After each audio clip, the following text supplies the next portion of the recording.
اعوذ باللہ من الشیطان الرجیم، بسم اللہ الرحمن الرحیم۔ آج کے اس لیکچر میں سورہ یاسین کا ترجمہ اور تشریح پیش کیا جائے گا۔ یہ لیکچرز کا سلسلہ ہے۔ اس سورہ یاسین کو 4 یا 5 لیکچرز میں کور کیا جائے گا، اور یہ ترجمہ اور تفسیر سید ابو العلا مودودی کی تفسیر القرآن، جو انہوں نے تفہیم القرآن کے نام سے لکھی ہے، اس میں سے پیش کیا جائے گا۔ ایک روایت میں ہے کہ نبی پاک صلی اللہ علیہ وسلم نے فرمایا کہ یاسین قلب القرآن ہے، یعنی یہ سورہ قرآن کا دل ہے۔ یہ اسی طرح کی تشبیہ ہے جس طرح سورہ فاتحہ کو ام القرآن فرمایا گیا ہے۔ فاتحہ کو ام القرآن قرار دینے کی وجہ یہ ہے کہ اس میں قرآن مجید کی پوری تعلیم کا خلاصہ آ گیا ہے، اور یاسین کو قرآن کا دھڑکتا ہوا دل اس لیے فرمایا گیا ہے کہ قرآن کی دعوت کو نہایت پرزور طریقے سے پیش کرتی ہے، جس سے جمود ٹوٹتا ہے اور روح میں حرکت پیدا ہوتی ہے۔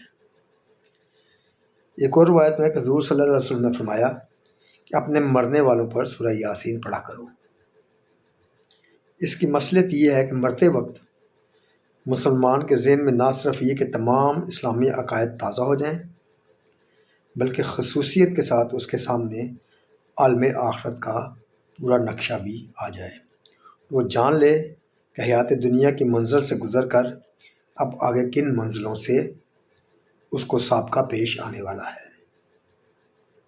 اس مصلحت کی تکمیل کے لیے مناسب یہ معلوم ہوتا ہے کہ غیر عربی دان آدمی کو سورہ یاسین سنانے کے ساتھ اس کا ترجمہ بھی سنا دیا جائے، تاکہ تذکیر کا حق پوری طرح ادا ہو جائے۔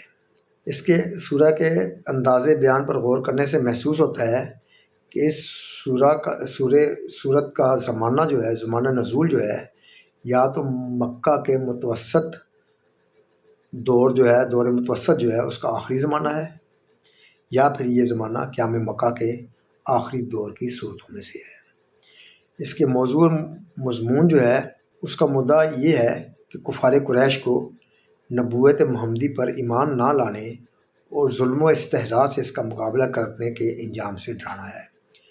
اس میں انذار کا پہلو غالب اور نمایاں ہے، یعنی انذار یعنی ڈرانے کا پہلو غالب اور نمایاں ہے، اور مگر بار بار انذار کے ساتھ یعنی ڈرانے کے ساتھ استدلال یعنی دلیل سے بھی سمجھانے کی کوشش کی گئی ہے۔ اب اس کا میں ترجمہ اور تفسیر، اس کا پہلے عربی اور اس کا ترجمہ پڑھوں گا، اس کے بعد پھر اس کی تشریح بیان کروں گا۔ اعوذ باللہ من الشیطان الرجیم، بسم اللہ الرحمن الرحیم۔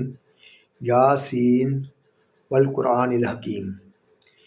یاسین، قسم ہے قرآن حکیم کی، انکا لمن المرسلین، تم یقیناً رسولوں میں سے ہو، علی صراط مستقیم، سیدھے راستے پر ہو، تنزیل العزیز الرحیم، اور یہ قرآن غالب اور رحیم ہستی کا نازل کردہ ہے۔ لتنذر قوما ما انذر آباؤہم فہم غافلون، تاکہ تم خبردار کرو ایک ایسی قوم کو جس کے باپ دادا خبردار نہ کیے گئے تھے۔ لقد حق القول علی اکثرہم فہم لا یؤمنون، اور جس کے باپ دادا خبردار نہ کیے گئے تھے اور اس وجہ سے وہ غفلت میں پڑے ہوئے ہیں۔ لقد حق القول علی اکثرہم فہم لا یؤمنون، ان میں سے اکثر لوگ فیصلہ عذاب کے مستحق ہو چکے ہیں، اس لیے وہ ایمان نہیں لاتے۔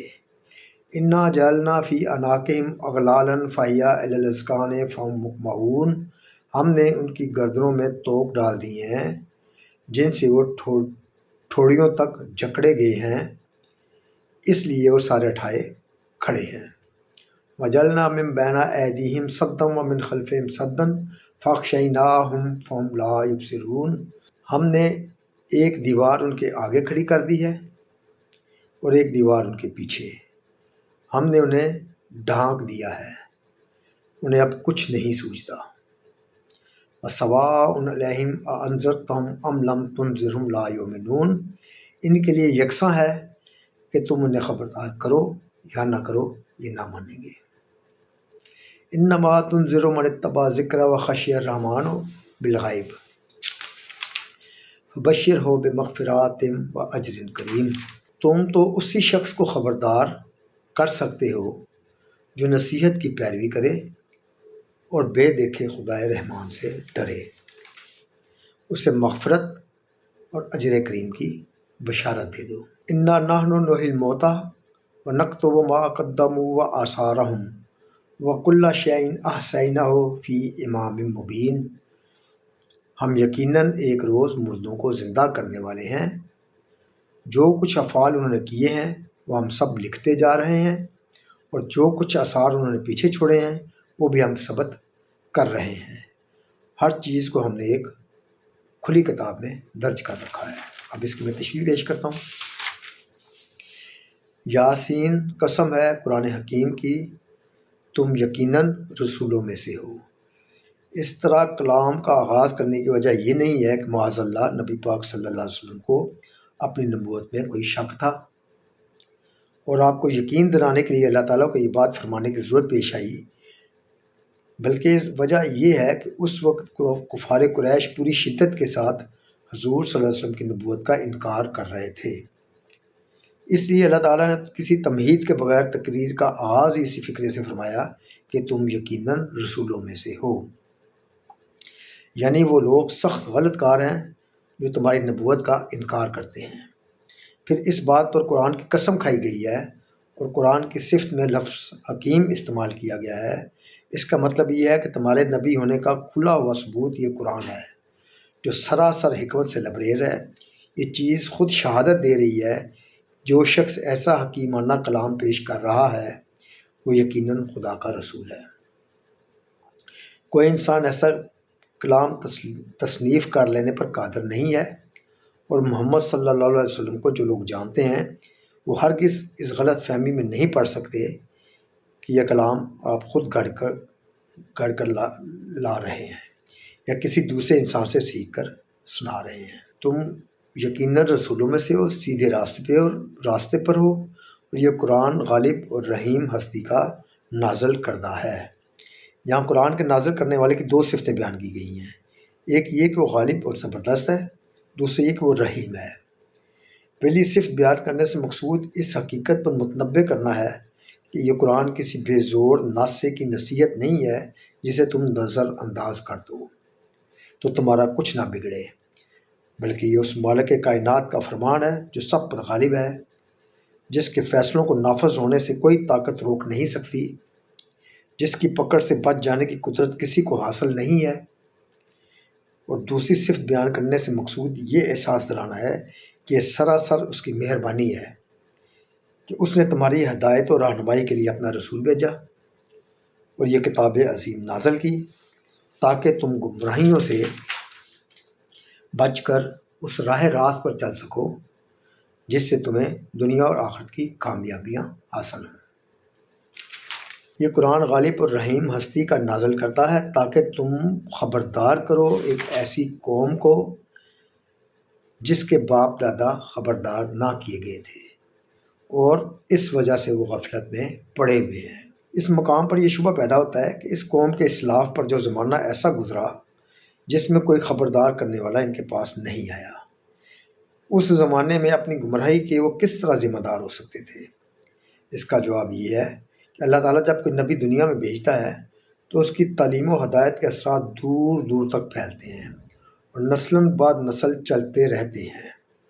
یہ آثار جب تک باقی رہیں، نبی کے پیرووں میں جب تک ایسے لوگ اٹھتے رہیں جو ہدایت کی شمع روشن کرنے والے ہوں، اس وقت تک زمانے کو ہدایت سے خالی نہیں قرار دیا جا سکتا، اور جب نبی کی تعلیم کے اثرات بالکل مٹ جائیں یا ان میں مکمل تحریف ہو جائے تو دوسرے نبی کی بعثت ناگزیر ہو جاتی ہے۔ نبی صلی اللہ علیہ وسلم کی بعثت سے پہلے عرب میں حضرت ابراہیم و اسماعیل، حضرت شعیب اور حضرت موسیٰ و عیسیٰ علیہ السلام کی تعلیم کے اثرات ہر طرف پھیلے ہوئے تھے، اور وقتاً فوقتاً ایسے لوگ اس قوم میں اٹھتے رہے تھے یا باہر سے آتے رہے تھے جو ان اثرات کو تازہ کرتے رہتے تھے۔ جب یہ اثرات مٹنے کے قریب ہو گئے اور اصل تعلیم میں بھی تحریف ہو گئی تو اللہ تعالیٰ نے حضور صلی اللہ علیہ وسلم کو مبعوث فرما دیا اور ایسا انتظام فرمایا کہ آپ کی ہدایت کے آثار نہ مٹ سکتے ہیں اور نہ ختم ہو سکتے ہیں۔ ان میں سے اکثر لوگ فیصلہ عذاب کے مستحق ہو چکے ہیں، اس لیے وہ ایمان نہیں لاتے۔ یہ ان لوگوں کا ذکر ہے جو نبی پاک صلی اللہ علیہ وسلم کی دعوت کے مقابلے میں ضد اور ہٹ درمی سے کام لے رہے تھے، اور جنہوں نے طے کر لیا تھا کہ آپ کی بات بہرحال مان کر نہیں دینی ہے۔ ان کے متعلق فرمایا گیا ہے کہ یہ لوگ فیصلہ عذاب کے مستحق ہو چکے ہیں، اس لیے ایمان نہیں لاتے۔ اس کا مطلب یہ ہے کہ جو لوگ نصیحت پر کان نہیں دھرتے اور خدا کی طرف سے پیغمبروں کے ذریعے اتمام حجت ہو جانے پر بھی انکار اور حق دشمنی کی روش ہی اختیار کیے چلے جاتے ہیں، ان پر خود ان کی اپنی شامت اعمال مسلط کر دی جاتی ہے اور پھر انہیں توفیق ایمان نصیب نہیں ہوتی۔ ہم نے ان کی گردنوں میں توق ڈال دیے ہیں جن سے وہ ٹھوڑیوں تک جکڑے گئے ہیں، اس لیے وہ سر اٹھائے کھڑے ہیں۔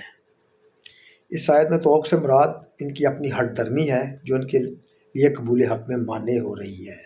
ٹھوڑیوں تک جکڑے جانے اور سر اٹھائے کھڑے ہونے سے مراد وہ گردن کی اکڑ ہے جو تکبر اور نخوت کا نتیجہ ہوتی ہے۔ اللہ تعالیٰ یہ فرما رہے ہیں کہ ہم نے ان کی ضد اور ہٹ درمی کو ان کی گردن کا توق بنا دیا ہے، اور جس کبر و نخوت میں یہ مبتلا ہیں اس کی وجہ سے ان کی گردنیں اس طرح اکڑ گئی ہیں کہ اب خواہ کوئی روشن سے روشن حقیقت بھی ان کے سامنے آ جائے، یہ اس کی طرف التفات کر کے نہ دیں گے، اس کو نہ مانیں گے۔ ہم نے ایک دیوار ان کے آگے کھڑی کر دی اور ایک دیوار ان کے پیچھے۔